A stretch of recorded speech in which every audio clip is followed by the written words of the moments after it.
Hare Krishna, everyone, friends and followers, and warm welcome to all of you to this series that we're doing about how to overcome fears, how to overcome the fear of death specifically.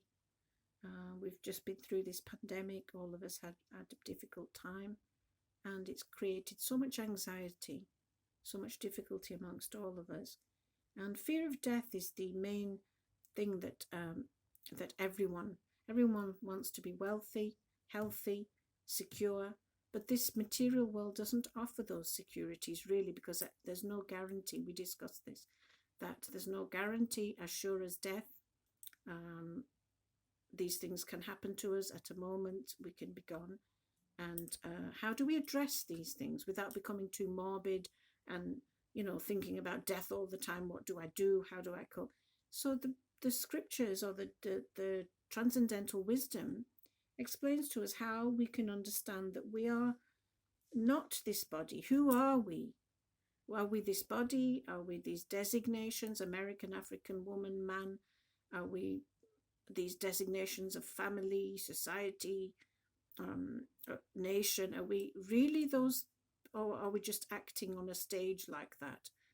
And the scriptures explain that we are none of these. We are actually aham brahmasmi, spirit soul. So we discussed all of this. I recommend you to read, watch the video, the earlier one we did. I'm just going over some of the points that we discussed.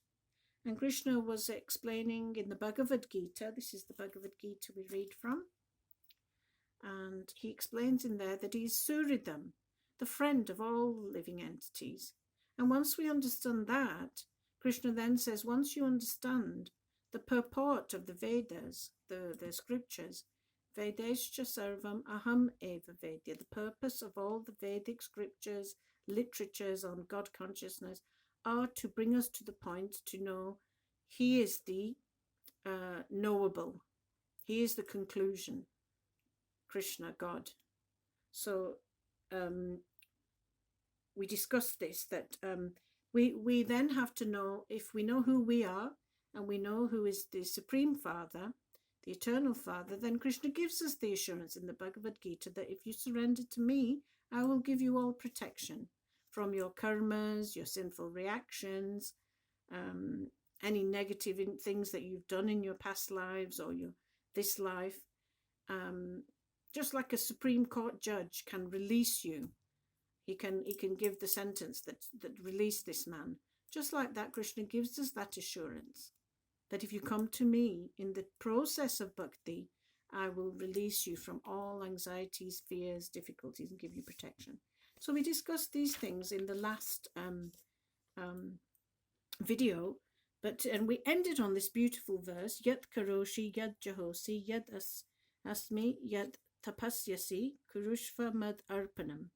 So we offer everything. If we offer everything, whatever we offer, whatever we eat, whatever we do, our activities, we give the results to Krishna. Then Krishna says, you will easily come to me. And we discussed how there is danger at every step. We do not know what tomorrow will bring. But if you offer things to Krishna, offer your results of your karmas, your activities, this begins the bhakti process. Why is the bhakti process so important? Why aren't other processes more prevalent and important? Krishna explains this in the Bhagavad-Gita. He says, Bhakti Yogi, what's the difference between the bhakti process, a person working under the devotional process, and the person who doesn't even believe in God consciousness? The karmis, the people who are just, not bothering to offer anything to Krishna or have even a relationship with him. So Krishna explains this in the Bhagavad-Gita. He explains that the difference here is that both are striving. We can't avoid work. We have to work. We have to do activities. Just like an animal in the jungle, the king of all the animals is the lion. Even he has to strive for his daily bread and his daily food. He's the king of the jungle. He could just sit there and expect an animal just to walk in his mouth. But it's not possible. He has to strive, even for his own food. So in the same way, we have to strive. So we are striving as devotees and bhakti yogis, and they are striving, those who don't even believe, the struggle for existence. So what is the difference? The difference here is that by the bhakti process, we are offering everything to Krishna, remembering him, thinking of him. And by that process of remembering him, thinking of him, we're actually becoming more and more purified. We're actually getting vairagya, the next step. We've already got the gyan, who we are, self-realization, knowledge. And we are proceeding to the next stage of developing detachment, vairagya, renunciation.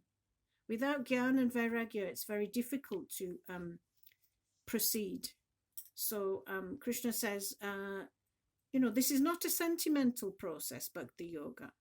It's not just we sit there and we become sentimental over Krishna and, our emotions run away with us and we start dancing and people think that, especially in India, they think this is women do that, the bhakti. It says the women of the household do that, sit together and sing kirtans and things. But this is not a sentimental process. It is based on gyan and vairagya. Gyan, we discussed who we are and who is Krishna, and vairagya, detachment. So eventually, by offering our results to Krishna, we develop detachment from these material designations that bind us: African, American, Indian. I am man, woman. I am leader of this society. I am politician, doctor. These all bind us to the body consciousness. And we do not gain the pure knowledge. So we need pure knowledge that we are not this body. Aham Brahmasmi, spirit soul. I am part and parcel of Krishna. It is important to know this, because by knowing this, we'll eventually get detachment from this body even, and this will be detached from this body and body consciousness. So we have to develop this thinking or this mood of I am serving the Supreme Soul by offering things. And the analogy Prabhupada often gives in his purports is that just like the stomach, the body, the parts of the body, the arms, the legs, the mouth, everything works cooperatively together in order to feed the stomach, which is the most important part. If the stomach is not fed, then all the other functionings of the body will never occur. So Prabhupada gives this example that just like that, the stomach, the legs, hands, if the hands decide to be independent, I'm not going to feed the stomach, I'm going to go off and do my own thing and feed myself through my hand. It's not going to happen. You can't feed yourself just through your hand, So in the same way, we as living parts and parcels of Krishna, if we cooperate with him, offer our things to him, works, everything, then we will become automatically happy. And automatically we will be detached from these bodily designations and attach more to the Krishna consciousness, or Krishna, our Supreme Father. So this analogy he gives. So the next stage we have to come to after this is to know who is the Supreme, Parabrahma. Arjuna, he served Krishna in the battlefield because he understood who is this Parabrahma. He was not forced or bribed by Krishna. He came to this conclusion that, yes, Krishna, you are the Parabrahma, the Supreme Super Soul, and I surrender to you and your instructions. So this is gyan, proper knowledge, to understand Krishna and our position as his parts and parcels. So impersonal gyan is not recommended. Just to know the light of Krishna, or many people just focus on the light, the Brahma Jyoti, the aspect of the impersonal aspect of Krishna, just the light that shines from his body, the effulgence, which is called the Brahma Jyoti. So impersonal knowledge is not recommended, but knowledge of the supreme relationship that we have. We are actually beings of rasa, relationship. We're looking for that. We're looking for love, for happiness. We're looking for relationship. If you look around you, you'll see that everybody is serving someone. We're giving our taxes, we're serving the government, we're serving each other, the neighbors, we have to keep a peaceful, cooperative relationship with everyone. The wife is serving the husband is serving the wife, and both of them serve the children. And it goes on like that. As employees, we serve the boss. So we have got that mood of serving. We can't avoid it. And if we don't serve anybody, we'll end up serving dog or cat. It is natural inclination in us. Prabhupada explains this. So this impersonal idea is not a natural state for us. We want a loving relationship, a rasa, and a reciprocal exchange. So we see this observe this in the material world, to what speak of the spiritual world. So Krishna explains that once you understand who he is, which is the most important thing, this is pure knowledge of the personal aspect of Krishna. He is a person. So by studying the Vedas and the scriptures and the knowledge and the philosophy and ideologies that we come across in this world, Krishna explains that all of this studying, if it doesn't bring you to the point of knowing who is Krishna, then it is of limited benefit. There is some benefit, but it's limited. It's not supreme benefit. So Krishna explains, Vedescha sarvam aham eva vedya. Vedescha sarvam aham eva vedya. So he explains that to know him, to have perfect knowledge, proper knowledge, is to actually know who is Krishna. Full knowledge. This is what full knowledge is. So full knowledge is, who am I? Spirit soul, aham brahmasmi. What is my relationship to the Supreme Soul? Parabrahma, the Supreme Soul. And if one understands Krishna, then he has understood the purport of all the Vedas, of all the ideologies, philosophies, scriptures, whatever you want to call them. So Krishna explains, of all the Vedas, I am to be known. So studying these scriptures or anything, ideologies, philosophies, brings you to the point of knowing who is God, who you are, and what is your relationship as eternal Father, our relationship, an intimate relationship. So I am spirit, soul, part and parcel of Krishna. And we also have to understand that just as Krishna is spiritual, his form is not material. Sat Chit Ananda, Krishna explains, he's Sat, all eternity, all knowledge, and all bliss. That is what his form is, his spiritual form is made of that. Just like that, because we are part and parcel of him, we are also Sat Chit Ananda, eternal. And blissful, actually, is our constitutional position, to be joyful, blissful. We're all seeking that joy and enjoyment. So, Krishna explains that just like the analogy given is just like gold, the gold earring and the gold mine. They're both equal in quality, but not in quantity. So just like that, we know that Krishna is, and we are same because we are part and parcel, but he is infinite and we are finite. So Krishna explains this. This is knowledge, proper knowledge, pure knowledge. So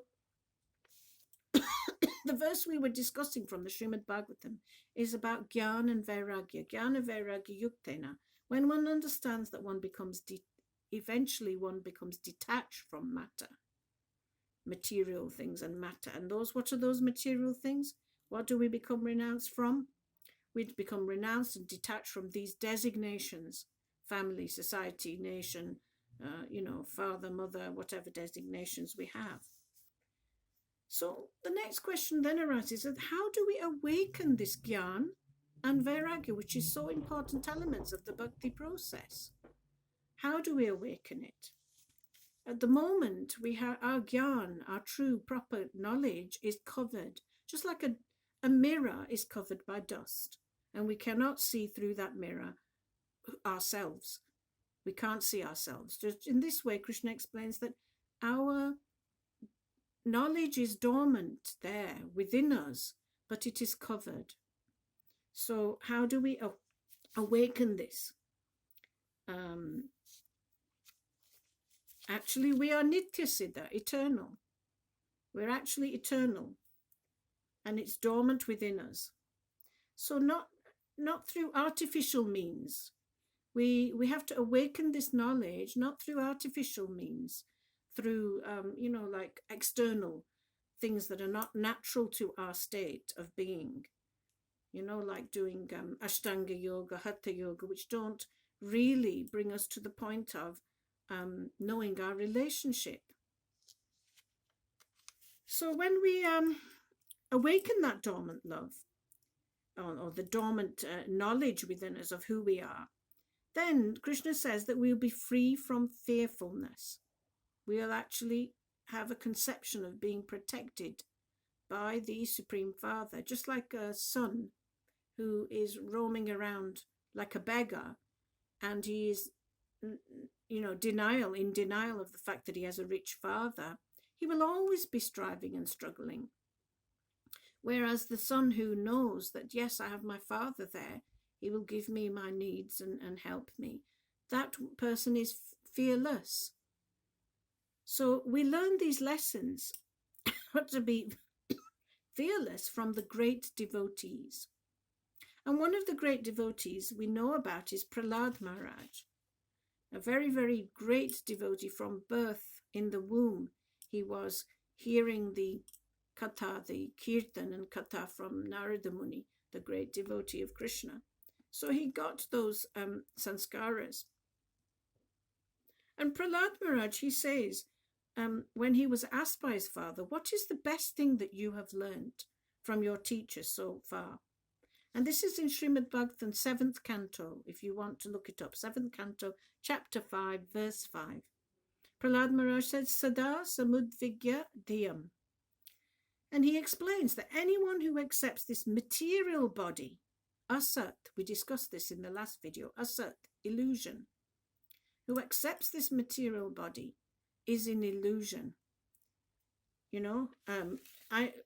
Once we understand I am not this body, then we become free from this body consciousness.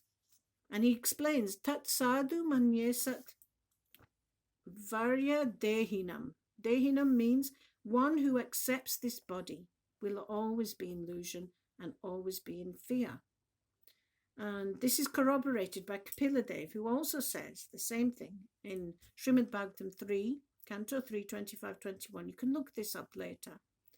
A Vaishnava is Surida, Sarvadehinam. Surida Sarvadehinam. A Vaishnava, a devotee, a pure devotee, always delivers others as well as himself by telling this wisdom to everybody that you are not this body. You are spirit soul. You are part and parcel of Krishna. And he tries to liberate himself as well as others.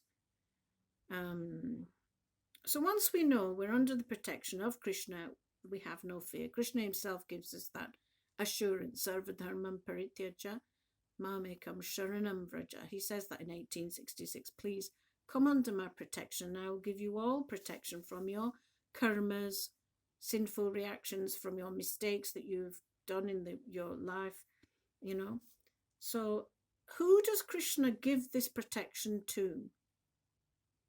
Although God is not partial, he is impartial. He's the sun's rays, they shine on everything.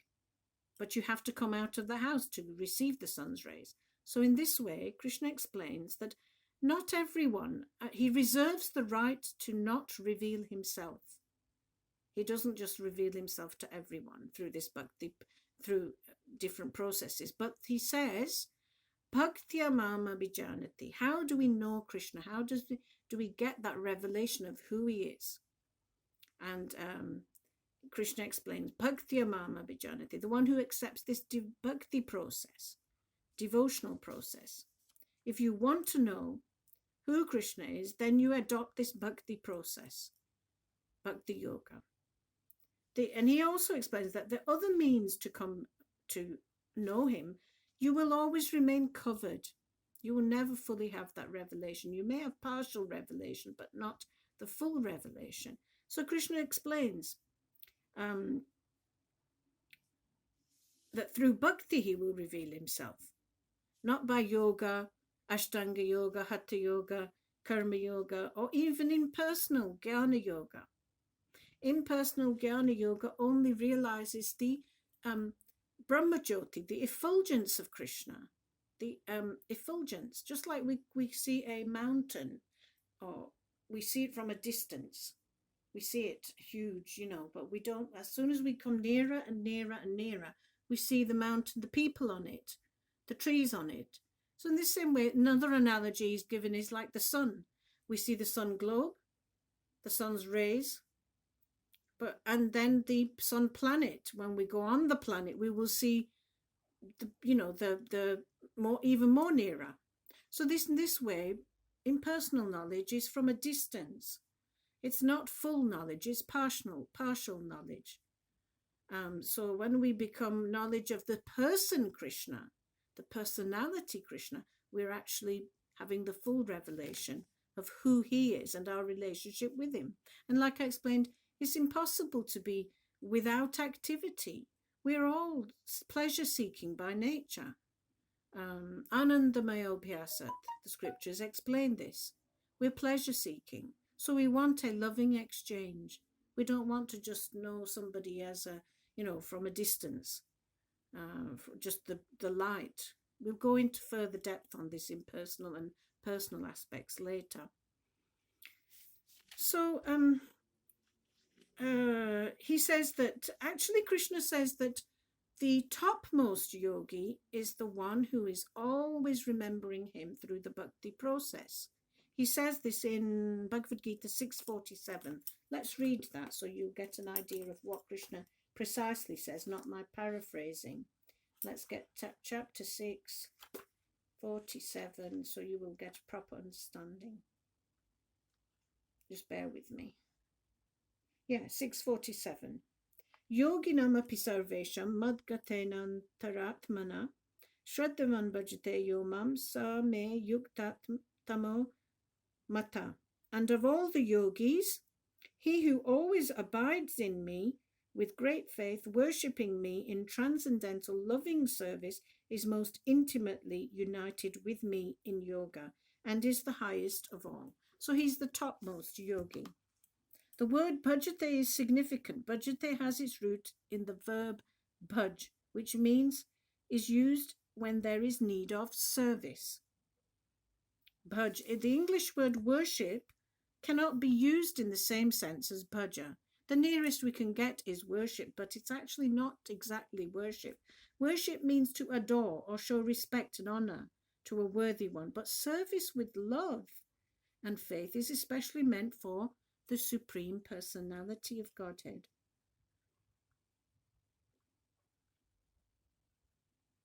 So here we can understand that the topmost yogi is one who is intimately thinking of Krishna, serving him, and to him Krishna reveals himself. So we can see that how important it is to this bhakti process.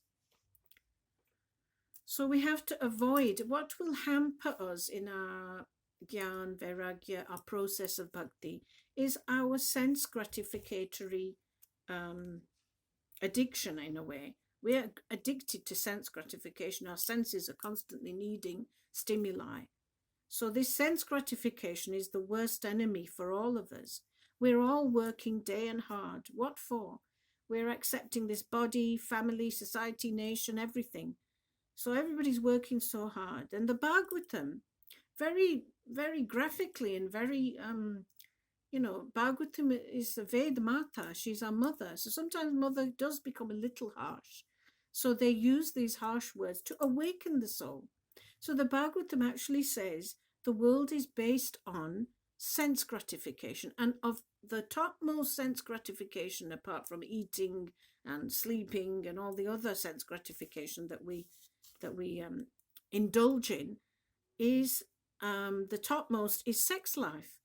This is the thing that binds us the most, sex life. So the Bhagavatam doesn't, mince the words. It says sex life is the predominating factor. And we see that sex life is ruling the world. actually. So much pornography, so much the billboards show nude, naked people, and people are addicted to, this sex life, actually. So the Bhagavatam actually explains in Canto 7, 945, chapter 945. You'll find this if you look it up. Yan metunadi grihamedi sukham hitucham. So grihamedi, this word is used, grihamedi. What does it mean? Those who are attached to society, nation, and family, overly attached, addicted in one sense. For this, sex pleasure controls the world, working day and night for this only one thing.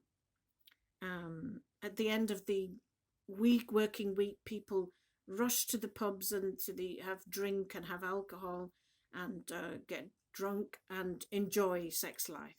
And then again on Monday, they go again to work, and then they take holidays to forget the terrible strife and the struggle for existence that they've just undergone. So this is how we can see it around us. So the Bhagavatam is not wrong, although it is quite harsh to say this to us all, but it's the truth, isn't it? So vairagya, detachment, is an important element of the bhakti process. It means you are detached from this sex life and this bodily designation. And you are, at the same time, you're detached, you have to attach. Just like when we walk, we put one step forward before we let go of the back step. So in this way, in bhakti, we detach, but we attach. Otherwise, we'll slip backwards like on a ladder. So it's important to attach. So the scriptures explain to us, Yad avadi mam cheta Krishna padaravinde. So to be attached to Krishna's lotus feet is the goal of the bhakti process. So the more we detach, the more we attach. Because Krishna's, one of his name is Madan Mohan. Madan is Cupid, but Krishna is Madan Mohan. He even attracts Cupid himself. So in the material world, who is ruling there? Who is piercing the arrows? It's Cupid, isn't it? He pierces his arrows and he gets us attached to man, woman, whatever. Man is mad after woman, woman is mad after man. This is, this is the job of Cupid. So this is how he attracts. Or Maya, Maya does this as well. It's part of Maya, isn't it? Illusory. It's illusion. So, but when one sees Krishna's lotus feet and he sees his beautiful form, then one forgets all of these other things and attaches to his lotus feet, because Krishna's name is Madan Mohan. He's so beautiful, he can attract. And we will no longer be fearful anymore. Once we're attracted to Krishna, all the fear goes. So when you see Madan Mohan, there is no more suffering or anxiety. Madan Mohan meaning Krishna, or God. And fearlessness takes over. Akuto bhayam. When you're in full knowledge of Krishna, you will be attracted to him, so that all other fears will be taken away. So this bhakti process, you will automatically, by the bhakti process, you will get gyan and vairagya. You won't need to do it separate endeavors. Bhakti is so powerful. The process of this chanting Hare Krishna, Krishna Krishna, Hare Hare, Hare Ram, Ram Ram, Hare Hare. It's so attractive and so powerful that it will automatically give you gyan, knowledge of who you are, self-realization, who Krishna is, and give you vairagya, detachment. You will no longer be hounded by these anxieties of life.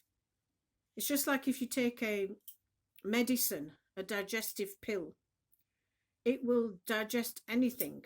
This strong medicine. I've had the strong medicine during COVID. I had very strong, heavy medications, and this destroys all the virus and all the after effects and difficulties.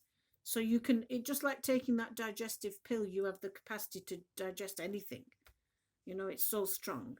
So if you take this pill, this bhakti process, this medicine of the Hare Krishna Mahamantra, eventually you will live in the spiritual world. You will realize your spiritual identity, not this material gross bodily designations, and your true spiritual body will be revealed to you, and you'll be in the spiritual world. So Krishna also says in the Bhagavad-Gita 14:26, shall we find that and read it so you have it in front of you? I don't like to, as much as I can, I try to avoid paraphrasing so that you get the authentic feel from the Bhagavad-Gita itself. What did I say? 14:26.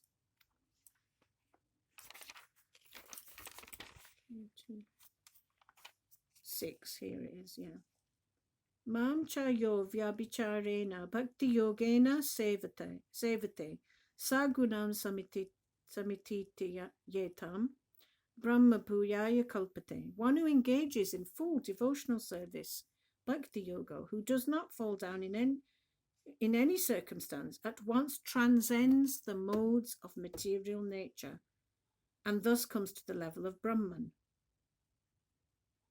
So here he's explaining that immediately we come to the transcendental position above the modes of passion and ignorance, which are dragging us down. So we go to the higher self instead of the lower self. So we'll go in more detail about these modes, but in brief, this is what it means, that we will transcend and get to our transcendental state, the spiritual state, and we won't be covered by the gross bodily designations or even the subtle body, man, buddhi, ahankara, mind, intelligence, ego. None of those will affect us, because throughout the day we are being affected. So many things are being bombarded at us. Social media, demands of this struggle for existence. So we're always in that bodily consciousness. This man, buddhi, ahankara. We're in this ego, false ego, thinking that, oh, I'm worried about this or that, because we think that we are the father of our kids and we have to worry about them, overly worry about them. When in actual reality, we do our duty, but we're not overly entangled in it, because this is the, again, bodily designation that binds us.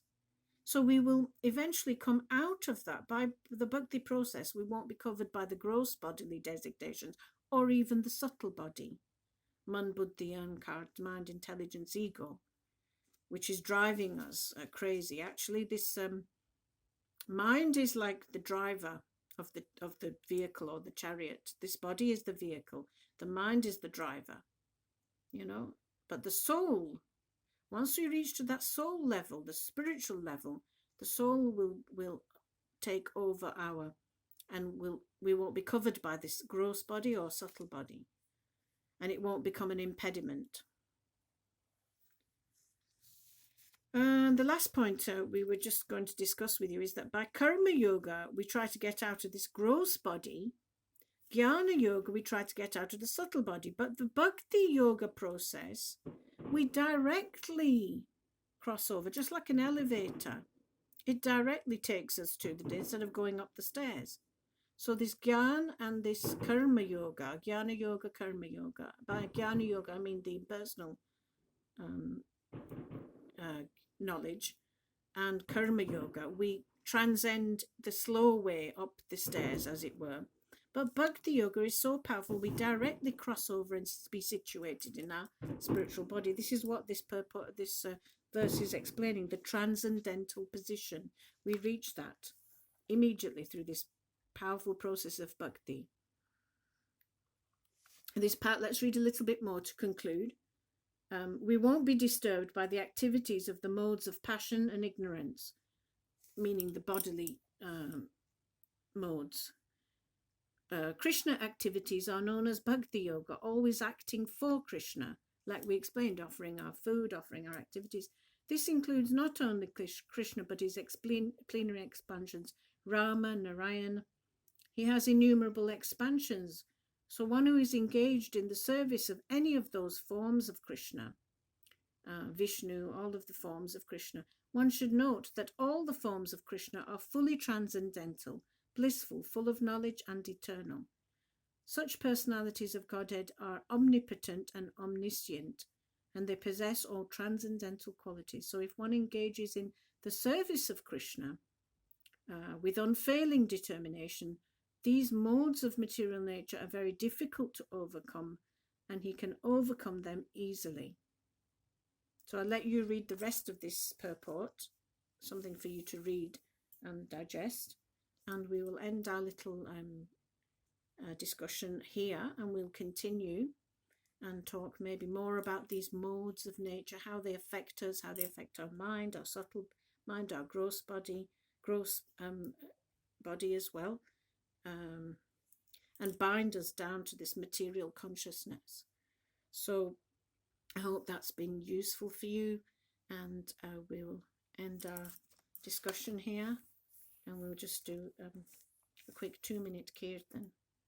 Namah Vishnu Padaya Krishna Prastaya Bhutale Srimate Bhakti Vedanta Swami Niti Namine Namaste Saraswati Deve Gauravani Pracharine Nirvishesha Shunyavadi Paschatya Desha Dharine Jai Shri Krishna Chaitanya Prabhu Nityananda Shri Advaita Gadadhar Shivasadi Gaura Bhakta Vrinda Hare Krishna Krishna Krishna Hare Hare Hare Rama Rama Rama Hare Hare Hare Krishna Krishna Krishna Hare Hare Hare Rama Rama Rama Hare Hare. So I wish you well and hope to hear from you, and tune into the next podcast. Hare Krishna.